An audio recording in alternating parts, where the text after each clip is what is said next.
I'm 28 years old and I have an older sister, Olivia, who's 31. Honestly, she hasn't really got her life together, but for some reason our parents treat her like she's the golden child ever since we were kids. Olivia has had this idea in her head that I'm out to steal her thunder or something. Because of that, she's pretty much dedicated her life to one-upping me in everything. Let me break it down for you. It's not just the typical brother-sister rivalry where you might argue over who gets the last piece of cake or something. This goes way deeper. If I decided to learn something new and cool like archery, the next thing I know, Olivia is string around school with her own bow and arrows, telling everyone she's into archery too. And it didn't stop at hobbies. If I ever mentioned in my diary that I liked a guy, bam, she'd be all over him the very next day, flirting like there was no tomorrow. And it wasn't just about boys and hobbies. Even when I decided to eat healthier and exercise more, Olivia would suddenly become all about that healthy life as well, copying my diet and workout routine to a T. It was like whatever I did, she had to do it too, but not in a fun, let's share interest kind of way. More like I've got to do everything you do and be in all your friend groups. So yeah, if I made a new friend, you could bet Olivia would be right there trying to become their best friend too. So here's the thing, Olivia had this habit of copying me to the point where it felt like she was always trying to be better than me at everything I did. This whole copycat game started to really bug me because it felt like I couldn't have anything that was just mine. I tried talking to my parents about how much this bothered me, but they didn't get it. They would just say stuff like, "Oh, sisters copy each other all the time. It's normal," and they made it seem like I was being silly for wanting to keep some of my interests just to myself. But the real problem wasn't about copying. It was about how I felt like I couldn't have my own space to enjoy the things I liked without Olivia turning it into some sort of competition. It wasn't fun for me. I didn't want to be in a constant battle over who could do something better. I just wanted to chill and do my thing, but Olivia always had to make everything into this big deal where she had to out to me to make things even more annoying. It seemed like my parents were always cheering for Olive. Even when I was the one who really cared about whatever we were doing, they would never miss any event or thing Olivia was part of, even if it meant taking time off work. But when it was my turn, suddenly their schedules were too packed and my stuff didn't seem to matter as much to them. It felt like they were always making a bigger fuss over her achievements and kind of just brushing mine aside. All right, let me tell you how Olivia enjoyed being the center of attention all the time. She used every chance she got to rub it in my face how much our parents seemed to favor her over me. She'd whisper mean things to me when we were near our parents, and if I showed any sign of getting upset, she'd act all innocent, pretending she didn't know why I was bothered. But when we were alone, she'd be even meaner, telling me I should just disappear because nobody would even notice I was gone. Olivia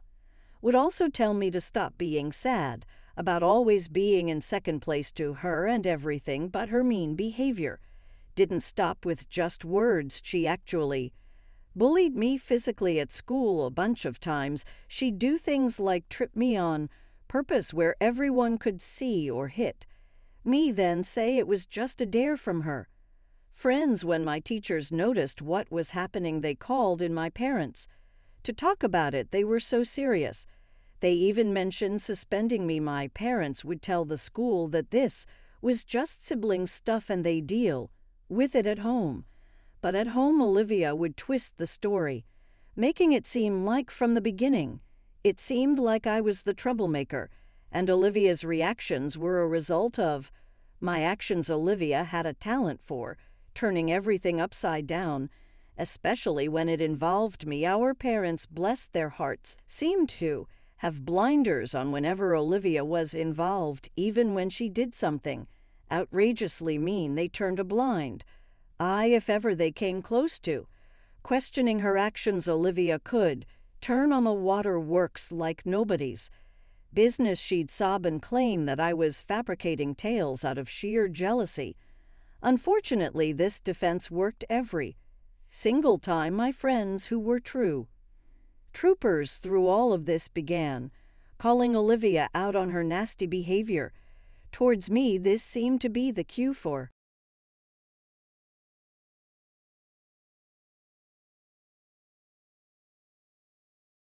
Olivia to kick things up a notch. She started concocting elaborate stories, complete with self-inflicted bruises or strategically placed bandages. Olivia then went around telling everyone that these were the results of my supposed attacks on her. Trying to defend myself against Olivia's web of lies felt like trying to climb a mountain with no gear. She was relentless, weaving her tales to anyone who listened, anyone I never spoken to, laughed with, or dared to develop a crush on. Her aim was to make them see me through her twisted lens. The result, my high school experience, was less about learning and growing and more about surviving Olivia's campaign of terror. Just when I thought it couldn't hit worse, it did. After Olivia finished high school and took the gap year due to low grades for college admission, I was ready to start my own college journey. Through hard work and maybe a sprinkle of luck, I landed enough scholarships to cover my tuition. I was proud, relieved even, but then the bombshell dropped in a casual conversation. My parents let slip that they had been saving up for both our college funds. Since I didn't need my share, they decided to funnel everything, including the money earmarked for me, into Olivia's bottomless pit of needs. There was the harsh truth laid bare. My efforts to be independent and financially responsible had inadvertently given my parents the green light to use resources meant for me to further indulge Olivia. It was a revelation that stunned more than I cared to admit, a stark reminder of the imbalance that had colored our sibling rivalry and my parents' favoritism from the start. When my parents laid out the red carrot for Olivia, telling her she could pick any major she feigned, it felt like a slap in the face. But the real kicker came when I discovered that my parents were planning to allocate all the college savings, including the stash intended for me, to Olivia. I was furious. I tried reasoning with them, suggesting that we keep my college fund separate for potential future needs like starting a business or even for my wedding. However, the conversation didn't go as planned. They hit me with the "it's our money and we'll spend it how we like" speech, insisting that Olivia needed it more than I did. Despite my attempts to argue, they weren't receptive and told me it was time to learn to F for myself. That night I cried myself to sleep, feeling like no matter what I did, Olivia would always be the golden child and I remain a mere family footnote. As college move-in day approached, I packed up my life, making sure I took everything to avoid any reason to return home. Predictably, my parents didn't lift a finger to help me move. Their absence had become more expected than shocking by then. During those low moments, feeling like I was on my own, I crossed paths with Adam at one of the college's welcome events. He was like a ray of sunshine piercing through the clouds of my gloomy world. His kindness and easygoing smile were genuinely uplifting. Meeting Adam felt like turning a new leaf, leaving behind the stifling air of my family drama for something, or rather, someone incredibly uplifting. As time went on, Adam became an amazing friend, always there for me like a rock. He listened without making me feel bad, providing comfort when everything felt overwhelming. Around Christmas, when my parents were hosting a big party and wanted me to come home, the idea of dealing with the drama alone was unappealing, so I decided to bring Adam along, thinking it would be the perfect time for my family to meet him. I informed my folks in advance, letting them know that Adam and I would stay in our own space, but join everyone for the big dinner when we showed up. I could tell my parents were taken back to see. At town, their old school views led to snap judgments based on appearances, but I was prepared. I have filled Adam in on my family, and he charmed everyone with his usual charisma.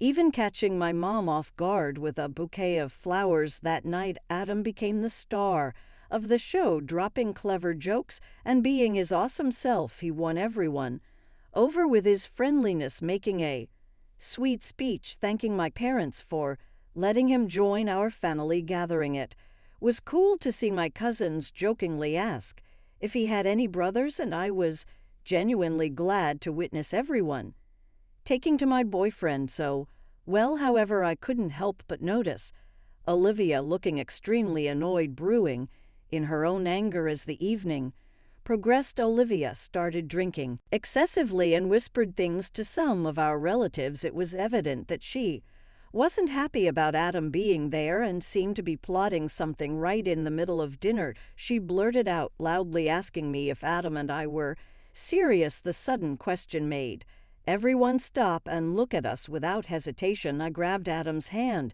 and affirmed that we were indeed serious about each other. However, Olivia, with a smug look on her face, suggested that maybe I should consider being with someone who fits our family's traditions better, implying that Adam wasn't a good match because he was different. Her comment was not only rude, but also racist, making many people at the dinner feel uncomfortable due to her openly judgmental behavior. Trying to act sneaky, Olivia suggested that I should think about how different our cultures were, essentially implying that I should be with someone who aligns better with our family's way of doing things. Hearing her say that infuriated me, and I was about to let her have it. However, Adam, who didn't seem bothered by her mean words, just smiled and calmly told her that he's as American as anyone else in the room because he was born here. He shared that his great-grandparents came to America a long time ago and that his family has always taught him to respect all different cultures and beliefs. While I was upset that Adam had to defend himself to my family, the way he handled Olivia's nasty remarks only strengthened my certainty that he was the perfect guy for me. After Adam stood up for himself, nobody was thinking too highly of Olivia. People didn't appreciate how she tried to call out my boyfriend in front of everyone. For the rest of the evening, Olivia sat by herself, looking angry and sipping on her drink, especially after we all went back to college. I was so fed up with her behavior that I sent her a lengthy text. It's expressing my embarrassment to call her my sister and hoping she would stay out of my life. I didn't even want people to know we were related. She responded with a short text that simply said, "Same here. Since that big argument, I haven't spoken to Olivia at all. Adam and I successfully completed college and now both hold excellent jobs. 3 years ago, we decided to tie the knot. I invited my parents to the wedding, but made it clear that Olivia wasn't welcome. Despite my mom's attempts to change my mind, I wanted our wedding to be truly special and extravagant. My parents were quite shocked by how amazing everything looked. My mom was blown away, and my dad, who typically doesn't say much, remains silent throughout the ceremony. Our guests, including friends and Adam's family, got to meet my parents. It didn't take long for everyone to notice the stark contrast in wealth between Adam's family and mine. After the wedding, my parents approached me expressing surprise at the amount spent on the event and the wealth of Adam's family. My mom was curious about how we could afford such an extravagant wedding, and I assured her that Adam and I were doing well for ourselves. I wanted them to understand that our decision to get married wasn't solely based on financial considerations. Looking back, I realized it might have been a mistake to disclose so much about our financial situation to my parents. 2 years ago, my parents unexpectedly reached out for help. They explained that My dad had retired and they had depleted. Their savings on home renovations they asked if I could lend them a hand with, money a surprising request considering. Their usual behavior despite feeling like I didn't quite fit in with my family. It felt somewhat comforting to be the one they turned to. They requested $3,000 every month, which would cover their bills and increasing medical costs as they aged. At that time I was doing well at work, and Adam and I were in a good financial position. Without much hesitation I agreed, considering it my duty to assist my parents in their time of need. When Adam learned about the substantial monthly contribution, he was taken aback. He pointed out that $3,000 was a significant amount for them to request despite the financial strain.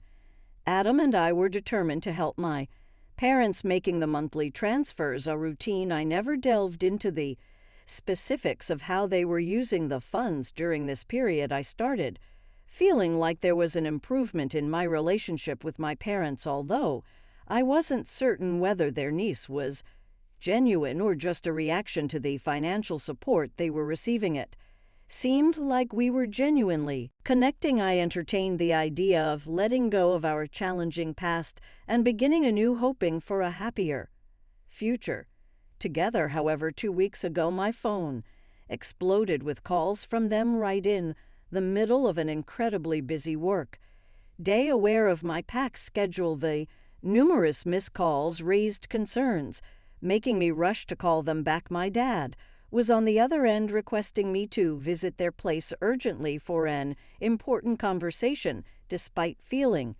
worn out after a long day at work, I agreed. Curious about the nature of their request, that evening I showed up at their doorstep feeling a mix of fatigue and curiosity. They both appeared nervous, escalating my worry. When I inquired about their well-being, they began the conversation by expressing gratitude for the financial support I had been providing. Bewildered, I sat there as my mom disclosed some unexpected news. She revealed that my sister Olivia, whom I didn't even know was married, was attempting to start a family. Olivia had been struggling with infertility for a considerable period, and her journey had been challenging after facing a miscarriage. Olivia was now exploring IVF, a costly medical procedure. They needed $25,000 to cover the expenses, and then they looked at me, expecting something. They conveyed that being Olivia's sister, it was my responsibility to contribute and support her. They emphasized the idea of family standing together in times of need.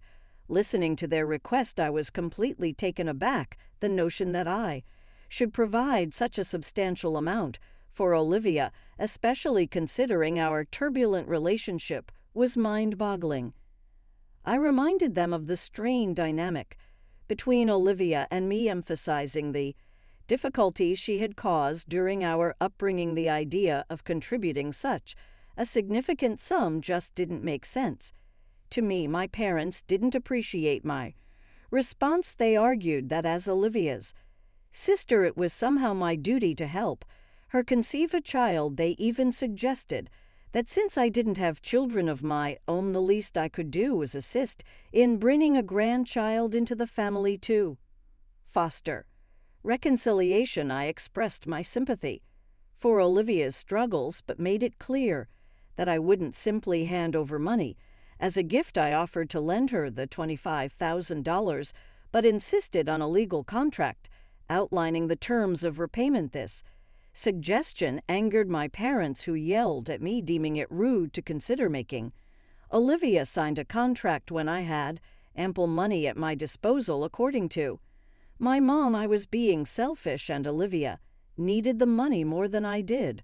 Frustrated by their accusations, I asserted that I had worked hard for my money, had my own life and bills to attend to, and couldn't give away a substantial portion of my savings to someone who had mistreated me and with whom I hadn't communicated in ages. I made it clear that if they weren't okay with my conditions, they shouldn't expect further financial support from me. After my firm statement, my parents began yelling, claiming that my attitude was precisely why they had an issue with me, accusing me of always acting too proud and believing I was better than everyone else. Their sudden change in demeanor shocked me, considering their earlier pleas for money. Despite their attempt to make me feel guilty, I remained steadfast in my decision. However, suspicion crept in, prompting me to investigate the money I had been sending them. I excused myself to go to the bathroom, but instead I quickly went to my parent bedroom and found my dad's phone charging on the nightstand. Unable to ignore the bad feeling in my gut, I decided to look at his phone. What I discovered left me utterly shocked: messages revealing that my dad had been sending $1,800 every month to my sister for the past 2 years. It felt like a massive betrayal, and the real issue was not just about the money. It was the fact that they had deceived and manipulated my feelings for 2 whole years. Overwhelmed by the revelation, I went back to confront my parents, not bothering to hide the hurt caused by their betrayal. I asked them directly what they had been doing with the $3,000 I sent them every month. Caught off guard, they stumbled over their words, attempting to figure out what to say. Unable to wait for an explanation, I confronted them about sending $1,800 every month to my sister. Their faces went pale, and after a few seconds of silence, they admitted to diverting a significant portion of the money I sent Olivia. Their excuse was that she genuinely needed the money, and as her parents, they couldn't bear to see her struggle. Hearing this excuse infuriated me, and I questioned them about their disregard for my well-being. I asked them if they didn't think it was wrong to lie and take my money for 2 years. Their defense was based on Olivia's financial struggles,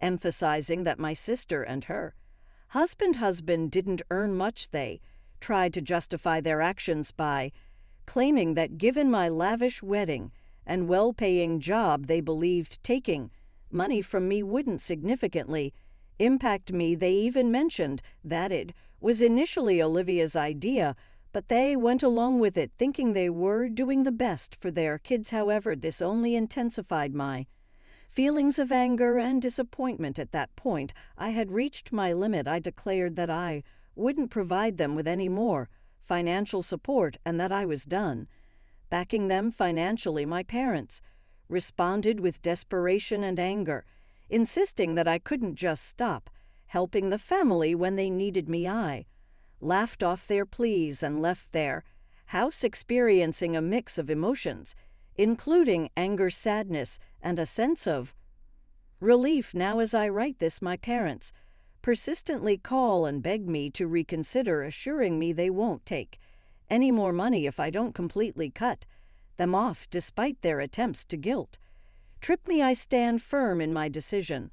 Update 1: I am incredibly grateful for the supportive messages I've received. The guilt from my family has weighed on me, but having someone as amazing as Adam in my life means a lot. I appreciate that people are finally listening to my childhood stories and believing them. Discussing this has been challenging, with some thinking I'm exaggerating, so thank you to everyone I've talked to.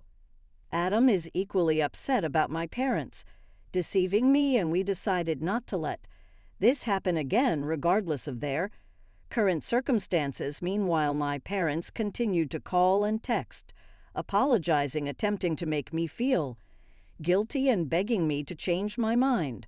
However, I remained steadfast in my decision to cut off contact with them.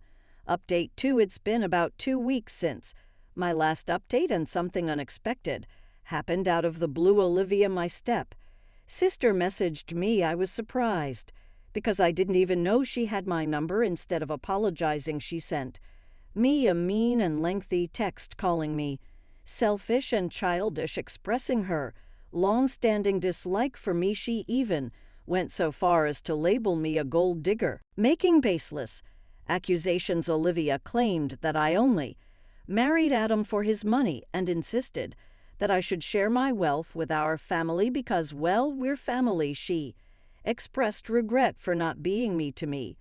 During our childhood, hoping that it would have left a lasting impression on me, reading her hurtful words brought back all the negative memories from my past, and I couldn't help but cry when I showed Adam the message he became. Furious and decided to take matters into his own hands, Adam initiated a group chat on Messenger with my parents Olivia and several relatives and cousins. He shared screenshots of Olivia's message and exposed the lies my parents and Olivia had been telling me for the past 2 years, including the bullying I endured during our childhood. The revelation sparked an intense response from our relatives who were shocked by my current actions and appalled by Olivia's deceitfulness. In subsequent calls with family members, I disclosed more details about how my parents were diverting $1,800 every month to Olivia from the funds I believed were intended for them.